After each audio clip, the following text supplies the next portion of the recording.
Hello. Quite some months ago, I made a video called "The Text of the Hyradans, Sinister Hands," and basically there's this tribe in ancient times called the Hyradans, and most of their holy text has survived. And in the it was in the 18th or the 19th century it was discovered, and in the 19th century a guy called Dr. Alan Boor, Oxford I think, made a translation of the text of the Hyradans. Now, I've been meaning to get back to making more videos about the text because it's quite interesting, but it's been like a year and I haven't even gone back to the library at all, in fact, let alone for that purpose.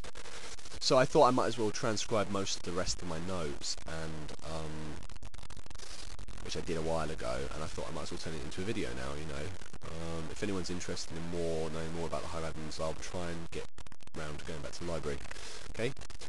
This is about Genesis. This is the Hyradans' Genesis tale, and it goes like this. Yeah. Okay. In the beginning, before the lords of the world had been birthed, and long before those lords had worked their mysteries on this world, there was nothing but grass, a vast, unbounded field of grass, stretching in all directions, forever. There were no hills or mounts, and neither were there any channels or dikes. There were no ponds, lakes, or pools of water.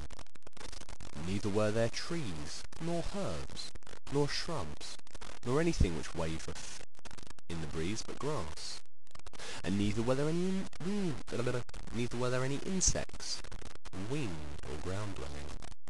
Nor were there any birds, no eagles, vultures, pelicans, sparrows, or bats. And neither were there any animals of the herb, the hedgehog, badger, or fox.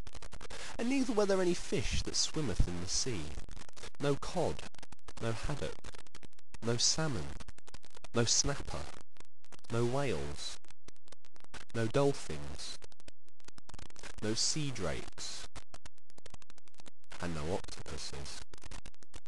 And neither was there anything but grass. One day a cow came into this field, and the cow was called Angie, which means both the first and also cow in the elder speech of our forebears. The word in our fallen speech is Ingi. Angie the cow was unlike any creature ever seen before or since. She was both of the mankind and of the womankind, but her manhood was ever concealed in those days. And thus it happened that Angie grazed upon the field. This was in the plains of Gashab, before Baldacci devoured completely the herbs of that field. My name is Radsock, and I am the seer of the nation, and personal authority of the lords, to the earthly lord of all, my master Raduzok of the tribe of Bal, whose glorious realms extend from the Rassa Sea in the west to the Umir Mountains in the east, and from the plains of Gashab in the north to the town of Baragor in the south, but not the town of Tatatat, which lieth 1 league south of Baragor. That is the boundary of the chieftain Sajilok, whose brood cast the golden plate of Tharulam into the lake of Galhiara, and whose father warred with the Plachulan tribe of Numeria, and in doing so cleaved the silver tree where Satrolk was born, and thereby began the Chassolage war. Angie was larger than any creature, and almost filled the entire field. She was 73 cubits high, and twice that in length, 147 cubits.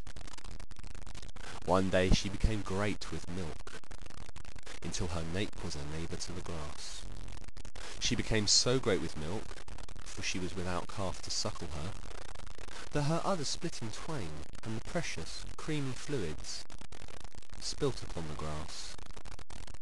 From these droplets grew up the insects that flitteth and delveth.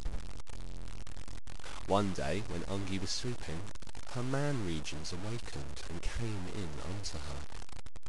She bare herself a son, Gagagag, the first of the gods, or Schnacksoi, as they are known today.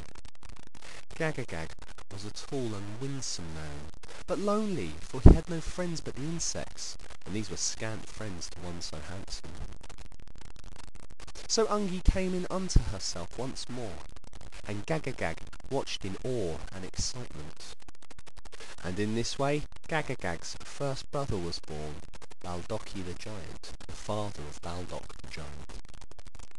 Baldacci was so large that he did not fit into the field, and so Gagagag slew Angie, and made from her flesh the heavens and the earth, and from her milk the seas, and from her hide a hat, the holiest of all, which would cause the first gods much strife and hardship in later times. Baldacci, when he found out that which his brother had done, became enraged by grief, and wrenched Gagagag atwain, and scattered his innards across the earth. From these shards of Gagagag grew up many maggots, which when ripened formed into the rest of the first gods, the Schnacksoi. And it was in this way that the first race of gods was created, and in this way that the world came to be. So, interesting stuff, or not. I found it stimulating in the utmost. You know, whatever